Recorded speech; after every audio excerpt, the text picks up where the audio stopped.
ശാന്തി. ഞാനിക്കാര്യം പറയുമ്പോൾ നിങ്ങൾക്കിത് ഇഷ്ടാവോ ഇല്ലേ എന്നൊന്നും എനിക്ക് അറിഞ്ഞൂടാ. എനിവേ, ചിലപ്പോൾ നിങ്ങൾക്കിഷ്ടമില്ല എങ്കിൽ പോലും അത് ജീവിതത്തിൽ കൊണ്ടുവരികയാണെങ്കിൽ ഒരുപാട് അനുഗ്രഹമായി മാറിയാലോ. ഒരു കാര്യം എനിക്കറിയാം, വലിയ രോഗങ്ങൾ മാറ്റാൻ വേണ്ടി കയ്പുള്ള മരുന്ന് കഴിച്ചാൽ മാത്രമാണ് രോഗങ്ങളെ മാറ്റാൻ പറ്റാറുള്ളൂ. ആയുർവേദമാണെങ്കിലും അലോപ്പതി ആണെങ്കിലും ഒക്കെ അങ്ങനെ തന്നെയാണ്. അപ്പം അതുകൊണ്ട് പറയുമ്പോൾ ഹോമിയോ മെഡിസിൻ മധുരമെന്ന് പറയും, എന്നാലും വലിയ രോഗങ്ങളെ മാറ്റണമെങ്കിൽ അതിൽ നല്ല കയ്പുള്ള മെഡിസിൻസ് ഉണ്ടാവാറുണ്ട്.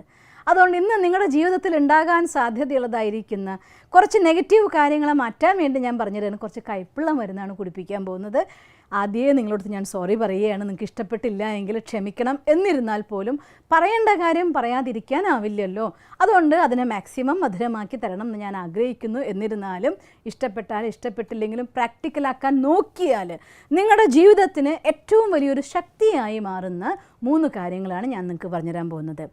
ഒന്നാമത്തെ കാര്യം, എന്തെങ്കിലും ഒരു കാര്യം നമ്മൾ ചെയ്യാൻ നിശ്ചയിച്ചു കഴിയുമ്പോൾ നമ്മളെടുത്ത് അഭിപ്രായം പറയാനും അങ്ങനെ വേണ്ട, ഇങ്ങനെ മതി, അത് ശരിയല്ല, ഇത് ശരിയല്ല, ഇങ്ങനെ പറ്റില്ല എന്ന് പറയാൻ ഒരു കൂട്ടം ആളുകൾ കാണും.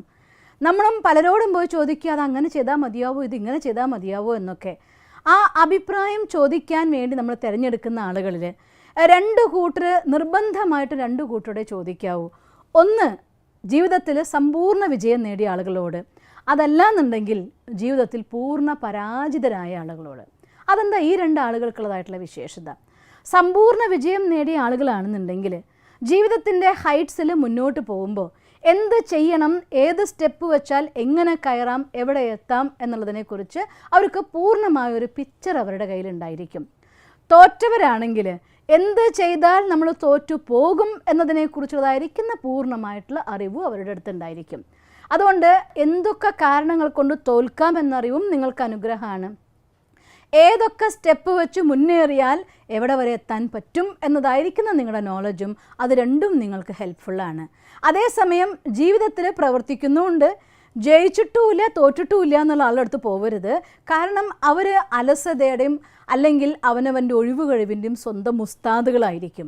അവർ നിങ്ങളെ ലക്ഷ്യത്തിലേക്ക് കൊണ്ടുപോവുകയല്ല ചെയ്യുക, നിങ്ങളെ തീർച്ചയായിട്ടും താഴത്തേക്ക് തള്ളിയിടാനുള്ള ഫാക്ടേഴ്സ് ആയിരിക്കും. അതുകൊണ്ട് അത്തരം ആളുകളിൽ നിന്ന് ഒരു കാരണവശാലും അഭിപ്രായം ആരായരുത്.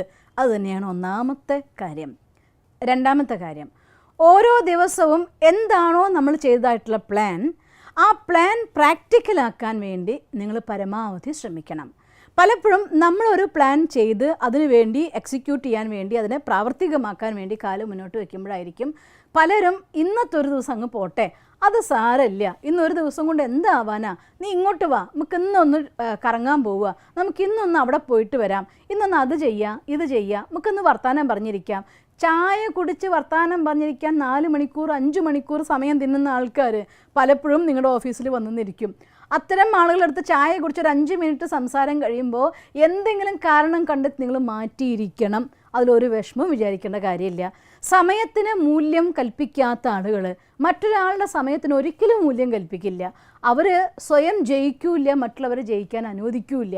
അതുകൊണ്ട് നമ്മളൊരു പ്ലാനായിട്ട് മുന്നോട്ട് പോകുമ്പോൾ അത്രയും അത്യാവശ്യം ഒരു ഘട്ടം വന്നു, ഒരിക്കൽ ചെയ്ത പ്ലാൻ നിന്ന് മാറാനേ പാടില്ലെന്നല്ല പറയുന്നത്, അത്രയും അത്യാവശ്യമായിട്ടുള്ള ഘട്ടം വന്നിരിക്കുന്നു, നിങ്ങളുടെ ലൈഫിൽ അത്രയും പ്രാധാന്യമുള്ളൊരു വ്യക്തി നിങ്ങൾ കൊടുത്തേ പറ്റൂ എന്ന് നിങ്ങൾക്ക് അത്യാവശ്യമുള്ളൊരു വ്യക്തിയാണെങ്കിൽ, അഥവാ അവരുടെ പ്രസൻറ്റ് സിറ്റുവേഷൻ അനുസരിച്ച് അവർക്കത് കൊടുക്കേണ്ടത് അനിവാര്യമെന്ന് തോന്നിയാൽ എന്നാൽ മാത്രമേ നമ്മുടെ പ്ലാൻ മാറ്റിക്കൊണ്ട് മറ്റൊരാൾക്ക് നമ്മൾ സമയം കൊടുക്കാവൂ.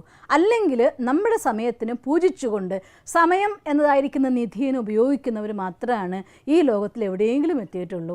അതുകൊണ്ട് സമയത്തിൻ്റെ പൂജാരിയായി ജീവിച്ചാൽ സമയം വരുമ്പോൾ നിങ്ങളെ 4 കൈ കൊണ്ട് സഹായിക്കും, നിങ്ങൾ വിജയത്തിൽ എത്തിച്ചേരുകയും ചെയ്യും.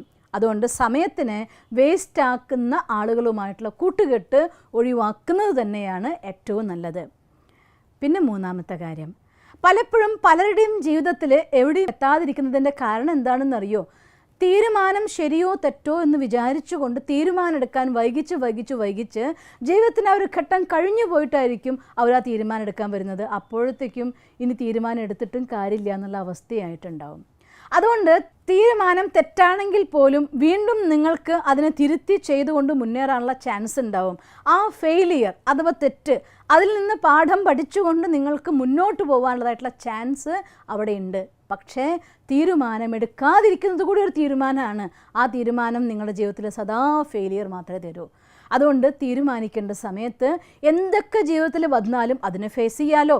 ഒരു കാര്യം നമ്മൾ എപ്പോഴും പറയാറില്ലേ, ഓടുന്ന യന്ത്രത്തിനെ തേയ്മാനുള്ളൂ, ചെയ്യുന്നവർക്ക് തിരുത്തേണ്ടി വരുള്ളൂ. ജീവിതത്തിൽ ചെയ്യുന്നവരെ എവിടെയെങ്കിലും എത്താറുള്ളൂ. അതുകൊണ്ട് ആ ചെയ്യുന്ന സമയത്ത് തോറ്റാലും അതിൽ നിന്ന് പാഠം പഠിച്ച് ശരിയായ വഴി മുന്നിൽ തെളിഞ്ഞു വരും, മുന്നോട്ട് നമുക്ക് പോവാം. അതുകൊണ്ട് ചെയ്യാതിരിക്കുക അഥവാ തീരുമാനമെടുക്കാതിരിക്കുക അത് ഏറ്റവും വലിയ തെറ്റാണ്. അതുകൊണ്ട് തീരുമാനമെടുക്കാൻ വൈകിപ്പിക്കരുത്. കഴിവിൻ്റെ പരമാവധി ചിന്തിച്ചും ശ്രദ്ധിച്ചും മനസ്സിലാക്കിയും ചെയ്യണം. എന്തോ കയറി ചെയ്യുക, എടുത്തു ചാടി ചെയ്യാന്നല്ല പറയുന്നത്, വേഗം ചെയ്യണം, തിടുക്കത്തിലാവരുത്. എന്നുവെച്ചാൽ അർത്ഥം പഠിക്കണം കാര്യങ്ങളൊക്കെ, അത് പഠിക്കാൻ വേണ്ടി മാസങ്ങൾ മാറ്റിവെച്ച് അത് അവസാനം എന്തെങ്കിലും ഒന്ന് ചെയ്തേ തീരൂ എന്നൊരവസ്ഥ വരുമ്പോൾ അങ്ങ് ചെയ്തു, അത് നിങ്ങളുടെ ലൈഫിൽ ഫെയിലിയറെ ക്രിയേറ്റ് ചെയ്യുള്ളൂ. അതുകൊണ്ട് വേണ്ട രീതിയിൽ തയ്യാറെടുത്തുകൊണ്ട് വേഗം ഡിസിഷൻ എടുക്കാനും പ്രവർത്തിക്കാനും നിങ്ങൾ തയ്യാറാവുകയും വേണം. അതുകൊണ്ട് ഈ 3 കാര്യങ്ങൾ പ്രാക്ടിക്കലാക്കാൻ കുറച്ച് പ്രയാസമാണെന്നറിയാം. പക്ഷേ ഈ പ്രയാസം നിങ്ങളുടെ ജീവിതത്തിലെ എല്ലാ പ്രയാസങ്ങളെയും ഇല്ലാതാക്കാനുള്ള പ്രയാസമാണ്. അതുകൊണ്ട് ഈ 3 കാര്യം ഓർമ്മിക്കണം. ഒന്നാമത്തെ കാര്യം, ഒന്നുകിൽ പരാജിതരിൽ നിന്ന് അല്ലെങ്കിൽ വിജയികളിൽ നിന്ന് മാത്രമേ അഭിപ്രായം ചോദിക്കാവൂ. രണ്ടാമത്തെ കാര്യം, നിങ്ങളുടെ പ്ലാനും സമയവും ഒരിക്കലും തെറ്റിക്കരുത്. മൂന്നാമത്തെ കാര്യം, നിർണയമെടുക്കാൻ വേണ്ടി വൈകിച്ച് നിർണയമെടുക്കാതിരിക്കുന്ന അവസ്ഥ ഉണ്ടാവരുത്.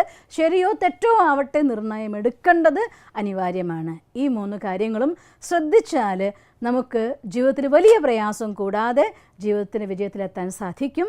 നിങ്ങൾക്കങ്ങനെ സാധിക്കട്ടെ എന്ന് ഞാൻ ഈശ്വരനോട് പ്രാർത്ഥിക്കുന്നു. ഓം ശാന്തി.